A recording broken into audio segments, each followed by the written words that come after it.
안녕하세요. 돌쇠 뉴스 시작합니다. 3일 니칸 겐다이에 올라온 칼럼인데요. 제목은 일본은 선진국이 아닌 중진국이 됐다. 다시 한번 원기를 되찾기 위한 비책입니다. 반응이 뜨거워 단숨에 댓글 랭킹 1위에 올랐군요. 일본의 한 문화예술인이 기고한 칼럼인데요. 20년 전 한국이 했던 것처럼 했어야 한다며 문화 입국 관점에서 해법을 찾는 점이 이채롭군요. 반응이 뜨거운데요. 뭐라고들 하는지 함께 보실까요? 통크신 구독, 좋아요.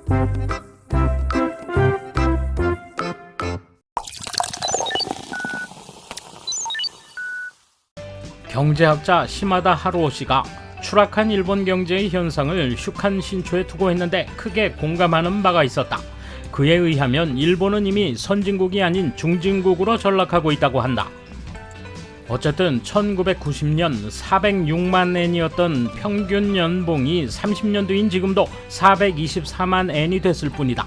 이웃 한국은 일본의 60%였던 240만 엔이 현재 462만 엔이 되어 꼴 좋게 추월당했다. 일본인 임금은 선진국 중 최저 수준이다.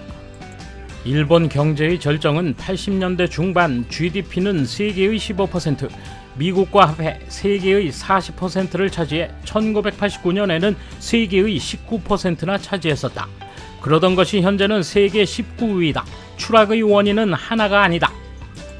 우선 1985년 플라자 합의를 거쳐 엔화 강세에 제동을 걸기 위해 정부는 재정 출자를 통해 금리를 내렸다. 이로써 잉여 자금이 생긴 기업은 부동산에 투자했고 부풀었던 거품은 순식간에 사라졌다. 이듬해에는 반도체 협정으로 핵심 수출품인 반도체의 국제 경쟁력이 떨어져 큰 영향을 미쳤다. 그 후 저출산 고령화로 취업 인구가 감소해 경기 침체가 이어졌다. 결국 과거의 수출 대국이 수입 대국이 되어 회복하려 안간힘을 썼지만 이 상태로 현재에 이른다. 이 최악의 상황으로부터 일본이 역전을 쟁취하려면 어떻게 해야 하는가? 문화 입국이야말로 일본의 살길. 확실히 일본에는 자원이 없고 국토도 좁으며 다른 선진국에 비해 체력도 없다. 그러나 다른 나라엔 없는 아이디어와 지혜가 있다고 생각한다. 나는 20여 년 전 할리우드 계획을 생각했었다. 민관학이 하나가 되어 일본의 할리우드를 능가할 만한 영상산업의 일대 거점을 만들어보는 게 어떨까 하는 아이디어였다. 농공업의 확장에는 한계가 있지만 서비스 산업은 가능하다. 국가가 후원해 영화 등 고품질의 엔터테인먼트 콘텐츠를 만들어 일본으로부터 세계로 확산시키는 것이다. 즉 문화 입국이야말로 일본이 살아남을 수 있는 길이며 국가의 안전보장으로 이어진다는 구상이었다. 이를 당시 정치인 경제인에게 말하며 실현을 촉구했지만 산업의 근간을 바꿀 만한 움직임으로 이어지지는 않았다. 이후 시대는 인터넷이 등장하며 애플, 구글, 페이스북, 아마존, 유튜브, 넷플릭스 등 서비스 기업이 성장했다.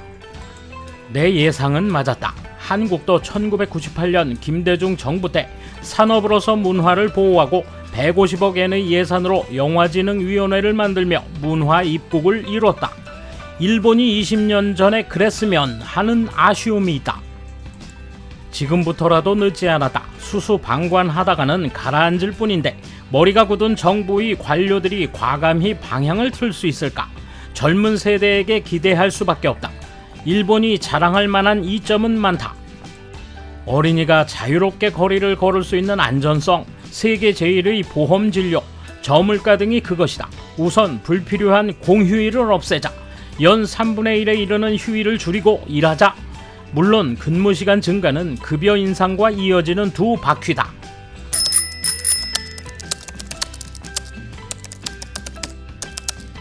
경제 대국까지는 아니어도 나는 일본이 지금도 선진국이라고 생각한다. 경제적으로 좀 더 풍요로워졌으면 하는 생각은 당연히 있다. 예전에 미국에 있을 때 미국을 경제 대국이라고 생각했는데 이게 선진국인가 하는 의문도 가졌다. 가난한 사람의 살림을 봐온 탓도 있었을지 모르고 스스로 아시아인이라 살기 어려웠던 부분도 있었을 것이다. 주거시설의 구조가 나빠 허술하게 느꼈기 때문일 수도 있다. 선진국이 이런 나라라고 라는 생각이 들었다. 일본은 살기 좋으므로 선진적이지 않은가 싶다. 확실히 산업계에는 시대에 맞춘 역동성이 필요하다. 새로운 산업은 태어나지 않고 기존의 산업에서도 이노베이션이 나타나지 않고 있다. 아베노믹스를 통해 노골적으로 산업계를 우대하며 성장을 독려했지만 무리였다. 교과서대로 성장을 민간에 맡겼다면 나쁘지 않은 전략이 되었을 텐데 기득권익층을 기반으로 성장을 기대한 게 한계라고 생각한다. 기득권익층으로부터 개인에게 이익을 되돌려 성장을 기대하는 게 좋을 것 같다. 문화 입국도 그 결과일 수 있다. 일본은 GDP가 세계 3위라도 엔화 약세 때문에 국민 1인당 소득은 38위다. 이래서는 선진국이라고 할 수 없을 것이다. 중요한 것은 우선 정치권이 이 사실을 인정하고 국민에게 분명한 비전을 제시하는 것이다. 메이지 유신 후의 일본은 구미를 따라잡고 앞지르자며 노력할 수 있었다. 이제는 좀 더 다른 목표를 내세울 때다. 문화 입국이 있지만 그 일본의 문화 자체를 다시 한번 살펴보는 것도 필요할 것이다. 어쨌든 일본인의 사고는 보수적일 뿐이다. 공간적 시간적 확대가 없다. 집권당의 경제정책도 그렇다. 중요한 것은 경제의 규모가 아니다. 국민의 삶의 질 향상이다. 성장전략회의 멤버에 저명 인사들만 끼워 넣는다고 해서 이 뿌리 깊은 과제에 대처할 수는 없다. 문화 입국 플랜은 심정적으로는 찬성이지만 그것만으로는 밑빠진 독에 물 붓기일 것이다. 원래 일본 정부는 계속 쿨재팬 구상 같은 것을 하고는 있었지만 콘텐츠 수출이 성장하는 데 도움이 되지 않았다. 좀 더 구조적인 부분에서의 지적이 필요한 대목이다. 고이즈미 정권으로부터 끊임없이 이어지는 선택과 집중이 기업 경쟁력을 빼앗고 있는 것은 아닌지, 대학 법인화나 대학원 중점화가 엉망이 되어 교육 행정이 뒤죽박죽된 것 등이다. 그런 큰 그림에서의 해결책을 찾는 움직임이 지금의 일본에 필요하다고 생각한다. 연구자 고용 금지를 비롯한 문제 등 얼마나 지성을 낭비하는 정책을 펴고 있는가 싶다. 일하는 시간도 일리가 있지만 일본이 문제인 것은 생산성이다. 일 잘하는 사람이나 못하는 사람이나 같은 월급이라는 공산주의적인 사고는 그만두어야 한다. 일률적 연공 서열은 입사 연도와 성별, 업종만으로 월급이 정해지니까 전혀 평가가 들어가지 않는 방법이다. 외국은 능력 있는 사람을 타사에서라도 빼내지만 일본은 빼내는 것이 서툴다. 중도 채용을 잘 하지 않는 신입 채용주의다. 그래서 사원 교육에 주력해야 하는 낭비가 많다.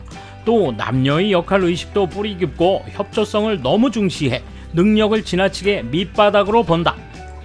경제발전의 결과는 원래 물질적 풍요다. 기업은 사업을 통해 상품이나 서비스를 팔고 그것을 소비자가 구입한다. 그 돈이 기업에 들어가 벌이가 된다. 돈을 벌면 기업들은 다시 장사를 벌이려고 공급을 늘리거나 신상품을 만들기도 한다. 그렇다면 수요를 환기시켜주면 될 뿐이다. 소비자의 소득을 늘리면 인간은 욕심이 많아서 이것저것 갖고 싶게 된다. 소비자의 소득이 늘지 않으니 기업도 안 되고 일본의 활기가 돌지 않는다. 돌쇠 한마디. 공휴일을 없애서 일하는 시간을 늘리자네요. 얼마나 그들의 사고가 먹통인지 알 수 있군요. 생산성을 지적하는 어느 댓글만도 못한 칼럼이 유수한 잡지에 실리는 걸 보니 안심입니다. 감사합니다. 돌쇠 물러갑니다.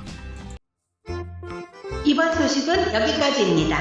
시청해주셔서 감사합니다. 돌쇠처럼 꼬직하게, 만인처럼 화끈하게.